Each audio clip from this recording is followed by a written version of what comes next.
taking charge when not in charge. Another one of the challenges that our middle managers face. Hi, I'm Trevor E.S. Smith. I'm with the Success with People Academy, and I'll be your guide as we look at this very interesting topic, taking charge when not in charge, getting more from mid-tier leadership. So, this is our agenda. When I look at the context, we want to look at being an irresistible force of nature, persistent, patient persistence, really. And then we want to look at being a catalyst, a multi-dimensional catalyst for transformation. Yeah. And I want to ask some questions that might invite you to look at issues through different lenses. And of course, we usually have our bottom line. And note that you can, in fact, ask questions or make a comment in the chat feature. So, as usual, we try to be here in about half an hour or so. So, we look at three main points and we move on. So, please just put aside anything that would distract you at this time and let us go forward in this very interesting discourse. Why is it so interesting? At the end of the day, the middle management, that middle tier, is going to determine the success of your organization. So you have a great vision, mission statement, vision, clarity as to your strategy. But at the end of the day, it has to be executed. And it is the middle tier, your middle managers, that are tasked with the execution, major part of the execution. They need to, get the field soldiers going in the right direction, making sure, monitoring, taking care to make sure that things happen the way that they ought to. So, in essence, my view, work a lot with middle managers, so I have to suck up to them, is that the middle management role is one of the most challenging roles to perform in an organization. Information comes down, at light speed, and it's supposed to go through the middle manager down into those that they lead and manage. The information doesn't flow as easily upwards, and that's the challenge. So you have feedback, you have important insights, but there seems to be a flaw, a problem, a gap in getting information back upwards. So some of the challenges is that the middle management tier gets projects, assignments, but the resources are not adequate. The time is not adequate. They didn't get enough opportunities to prepare properly for delivering. Also, there's the issue of the conflicting priorities. Yeah, urgent, need to happen now. This needs, but both of them can't happen at the same time. And the middle manager doesn't have the authority to decide, no, we're going to put this one aside and we'll let it wait. So it has to be resolved at a level higher than where they are. Also, tricky one, they're given a team, a group of persons to work with. They didn't select them. And frankly, some of those team members are not pulling their weight. And the middle manager would rather have them spend their time elsewhere. But again, it is not up to them to make those decisions. Get myself in trouble here a bit. But what about the leaders? People who are giving them instructions. It appears that some of them have, as I have it here, sound canceling earmuffs. They just don't hear. And one of the things that I do as I work with supervisory level personnel and middle managers is to try to equip them with the capacity to manage upwards, in the same way that you manage your direct reports. Well, maybe not in the same way, but you have to have the effect, the impact upwards in the same way that you have impact with your direct reports. You have to find a way to get your message upwards, right? So we could go on, as I say, we only have like about half an hour or less now, but that's not the spirit. The middle manager, the winning, successful middle managers understand these things, but they deliver. They still perform despite all of these challenges. And so it is in that context then that this capacity to win battles despite the odds, win battles through their grit and their street smarts and their determination and their commitment. It is in that context then that we will have our discourse, because it is here that the success in terms of bringing the overarching vision to fruition takes place. Right, so I'm going to share some insights. I'm going to share three actually, um, thought processes, insights from water. I've been doing a lot of work now, following up Dodo Ching and some of the concepts. And one of them is be like water, be like water. And believe me, that has had a fundamental impact on my thinking, because I'm looking at little ways in which, wow, what if I were a little bit more like water? Could I have had a better outcome in this action or that action? And so I'm suggesting to our middle managers, or for those of you who are guiding middle managers, is that you encourage them to be a strong, irresistible force of nature. What do I mean by that? Help them. I'm not asking that they go and damage anything and be destructive, but what they need to look at is to be a little bit more discerning. Yeah, identify what needs to be done. Don't limit their focus. Put on blinkers to say, okay, this is my job description. This is what I'm supposed to do. Try to look at the big picture and to see then in the context of the big picture, in the context of what might be laying ahead in the future, what needs to be done and how is that to be done? What obstacles have to be removed in order to get it done ethically and in accordance with established protocols? That's the mindset, that's the thinking that we want to encourage at the middle management level, a wider perspective, looking at the bigger picture. And also then, from that perspective, refuse to be easily denied. Water, it's not easily contained. We know that. It breaks through the barriers and it removes obstacles in its path. I'm not suggesting that you be destructive, but one of the things that you have to do is to refuse to be put off by every little obstacle, every little challenge. Don't be frustrated from achieving your goals. So we need to identify what the obstacles are in your path and strategically remove them in a lawful, ethical, policy compliant way. Okay. So one of the things that we look at there, we see this force of nature here. We see this water, pounding against whatever barriers are there.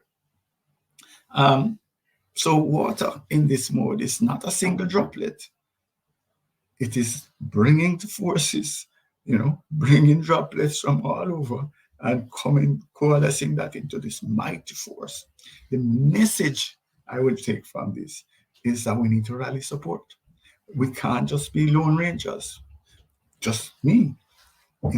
We have less power, less capacity to make things happen, to be a transformational force if we operate by ourselves. So one key then is, how do we bring people together? How do we rally support? Using our influence.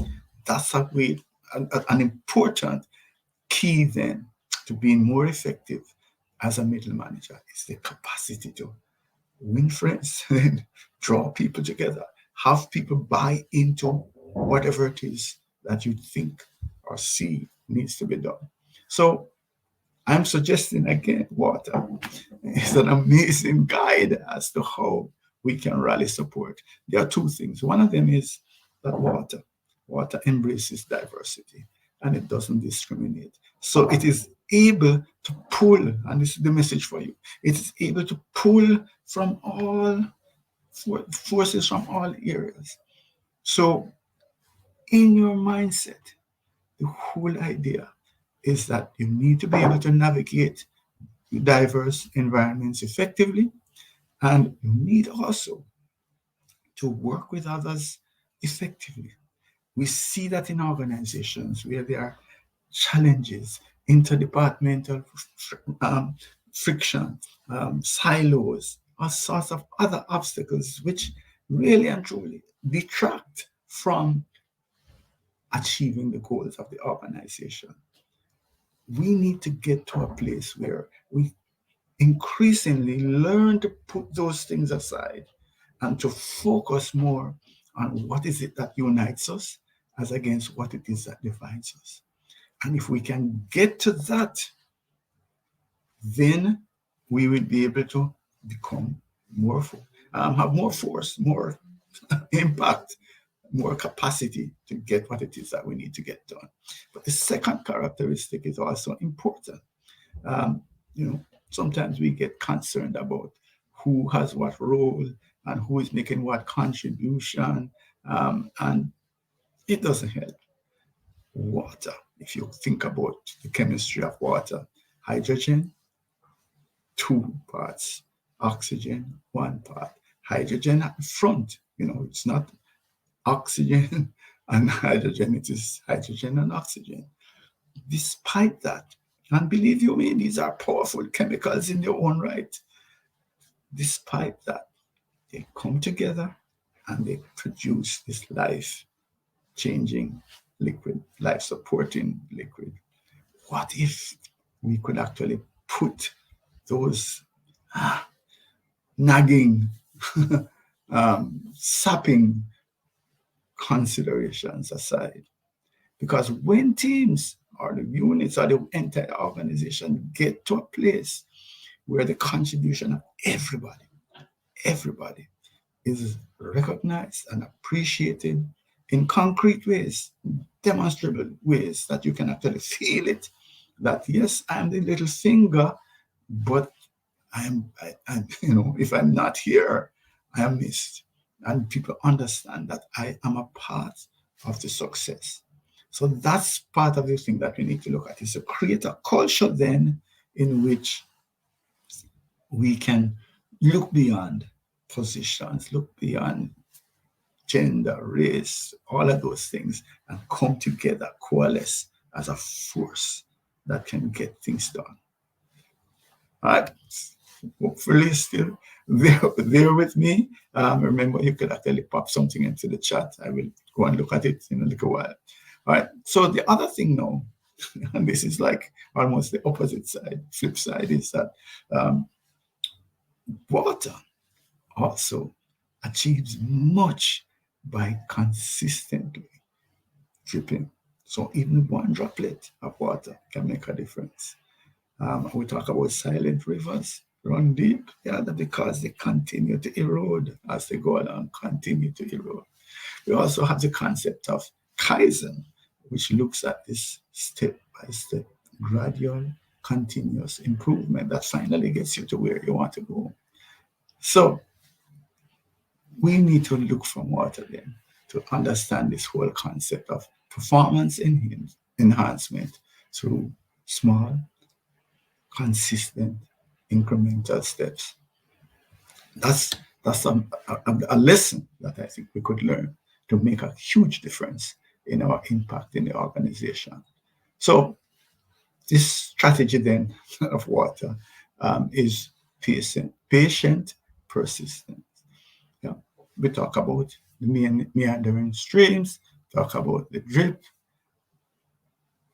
For me, in all likelihood, this approach is probably more available than the force of nature. where we come together, with power moves. This at a middle management level is readily available, where you can actually use this as a key in your toolkit. Discern what needs to be done, be clear about the path, getting it done gradually, systematically, consistently. Work at removing the obstacles and getting it done ethically and in accordance with established protocols. Let us look at a practical example. So there is a process, a way of doing things, and you look at it and you see that this strategy, this approach, this policy um, is not functional, it is dysfunctional. But you are not trained in organization development. Just so OD is not your strength. So you might really, understandably say, okay, this is not my pay grade. Let me leave it alone. However, this view that we're having, that you can actually take charge, even when you're not in charge, is to work at finding evidence to demonstrate that this approach is costing the organization. Yeah. So you could look at the deficiencies and document it and make your case over time. So this is not a rush now to say, hey, you guys are not doing this thing the correct way. Patiently, consistently, work at getting the evidence, work at rallying forces together, and gradually finding the right person, finding the right time to get the change done. That's what I'm suggesting, is that we start to look at things from a longer term perspective, medium term perspective, where fundamental changes, transformation even, can take place because of your initiative and because of your refusal to turn away, to say, this is not my thing. This is beyond my pay grade. Making changes when you're not in charge. The other one that I want to look at now is the whole question of being a catalyst for transformation. Um, I'm not sure how clever you are, but we have three images here: a glass of water. Um, that's a, well, I have to give it away. That's a steam engine, and that's the iceberg that's supposedly sunk the Titanic. Um, so I think the message is there. I've given it away with all of the things here, where water can be transformed, not just changed, transformed into steam, transformed into iceberg. So I shared, in a recent um, motivational discussion with a group of middle managers. I said, okay, you come home and there's no water. Somehow somebody didn't, prepare, or you forgot to bring home water. And you are thirsty to death, you know. Of course, and then you look in the freezer, there's ice, and you're saying, oh man, that would be so nice with a glass of water. And you get frustrated. Should you? Or is there an option? And I must tell you that they were stumped for a while. And the simple answer I suggested was to just take the ice out of the freezer and, put it down on the counter. And the message then is that a simple act of changing the environment is the key to transformation. I don't know how to emphasize this message, this insight anymore. Change the environment and you can produce transformation. So some of us find ourselves in toxic environments and we complain. What if we were to change the environment? What if we could work at changing the culture, changing the mindset of people, changing the expectations, changing the compliance requirements, reinforcing what it is that the rules say? That to me would make a difference. So change the culture, change the environment, and you can actually achieve transformation. One of the things that we look at in this image then is that they changing the environment and focusing on transformation can produce completely new horizons. So let us go back to our image above, where the water is now turned into steam. Think of the possibilities that can be achieved with steam. If the ice from the freezer is just put on the counter, you have water. If you have some sugar, you could actually make lemonade. Completely new horizons. That is the essence. Look at, no, I know it's not, you are not the leadership team, etc. But start to think like that, and it's going to make a huge difference, and it's going to have a great impact on your career. Start to look at, what can I do in terms of changing environments so that transformation is possible. Move beyond patching and fixing. Organizations are focused on patching and fixing. So here we are with the shoemaker, want to fix this, but is this going to be the same shoe? The alternative is to step over and to buy. Go to the shoe store, you have a vast variety, new environment, new horizons. So what then? Different lenses we like to look at are some questions that try to shift the perspective. What if you sought to transform situations by changing the environment? That's the question that I'm asking. And instead of complaining and being frustrated in like so-called toxic environments, what if you sought to change the dynamics of the situation? Instead of buying in, what if you brought another vibe, another approach to the discourse? And the same thing applies to any kind of issue. We're having performance challenges, people are not complying, interpersonal relations, if people are not speaking to each other in ways that are helpful. What if you change the environment, change the dynamic? Interesting. Finally, on a personal note, could a change of environment be a difference maker in your life?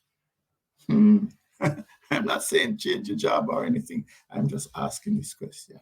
Could a change of environment be a difference maker in your life? What about those who are closest to you? Are they supportive? Are they helpful? Are they carrying you in the direction that you want to go? Question. Just asking. If you could look at the possibilities that could arise from a change in your environment. So, bottom line, just want to share some thoughts with you. I work with teams, and my work is multidimensional.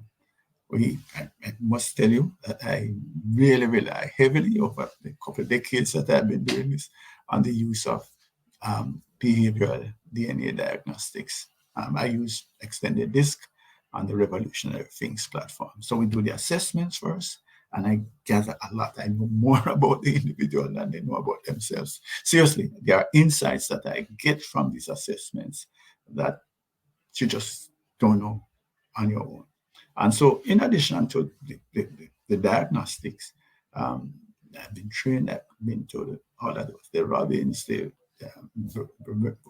Burchards, all of them. Spend a lot of money and time being coached and trained, and every day I'm into some other bit of information. And as I say, I've been doing this now for a couple of decades. So I'm just saying that I can make a difference, but let's have a conversation. No commitment about your team, or if you want, you can put me onto the responsible party. My email is info@successwithpeople.org, or you can give my WhatsApp to them, 876-535-6677. Even better, you could just go directly to this link, meetings.hubspot.com/Trevor-Smith4, and you can just actually set up a meeting. All the meeting information is there, and we just have a chat. All right, so who are we? the Success with People Academy is a tech-driven human capacity development organization. That's basically what it is. We work to help organizations or individuals be better, function more effectively, communicate more effectively, um, perform at higher levels. We work with teams, creating high performance teams. We also, as I said, have heavily invested in technology. We're very proud of our multifaceted Spike, which is a performance management, governance, compliance management, learning management system, all of it in one place where all of those pieces speak together. And so we are a SURE recertification provider. So that means that we can offer credits that can be used for the SHRM CP or SCP certification. What that means is that basically we function at an international level, and our standards are recognized by SHRM. And we, of course, use the behavioral DNA assessments to also help to avoid bad hires. That's one of the strong points, that if you if you set up a recruitment process, you know what it is that you want in terms of technical competencies. We also help you to identify how the individual should behave. So, for example, you could have a very competent accountant, but the way that the person operates is that you're going to lose a number of your team members because they're just not a good fit. Also, you could have individuals who are hired and are forced to be using their left hand, psychologically, when they are really right-handed. So you really want to look at the whole question of role fit. What is it that you need from this individual, and what behavioral styles would be ideally suited to perform that role? Those are the thoughts that I wanted to share with you today. I'm just going to suggest that you just give me a call.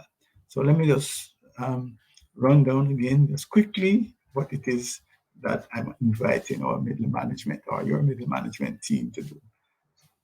Beyond the fact that there are challenges at the middle management level, that there are things that you want done and you just don't have the resources or the time, or you have conflicting priorities, and you can't resolve them on your own. You have people that are working with you, or to achieve goals, who just can't make the grade, but you can't get rid of them, and you can't hire the right talent to get the things done. All of that is there, but yet still, middle managers somehow pull it off. And so I want to just encourage you to look at how can you be even more successful. And one of them is to be like water. This has been a transforming thought in my life, and I'm suggesting that if you take it on, you might find more value. So be a strong force of nature. Don't wreck anything, but do not be easily denied. Do not be easily denied. You can remove the obstacles in your way in an ethical way, in accordance with established protocols. So then that's where we want to go, is to look at those little things that are distracting, those little things that are in your way, and to understand that you have to remove them.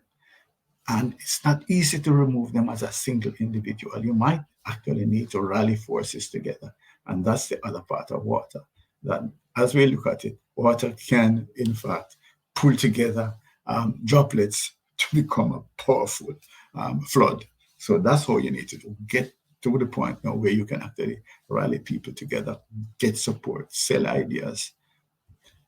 And then the other side of water is that droplet that, okay, fine, it's not all the time we're going to come as a flood. At some point in time, we might just be this consistent drip. That's the patient persistence that's going to get you success. And that is probably closer to what it is that you will be like. Then the other thing would be a multifaceted multidimensional catalyst for transformation. Just think about how easily it is to transform ice to water, or vice versa, or to steam. So that's an approach that you can take, and that is going to open up completely new horizons for you. That's it. Thank you. Remember, I would like to have a conversation with you. Send me an email at info@successwithpeople.org, or simply WhatsApp me 876-535-6677. Or you can actually click set on my calendar, my HubSpot calendar, meetings.hubspot.com/Trevor-Smith4. Thank you.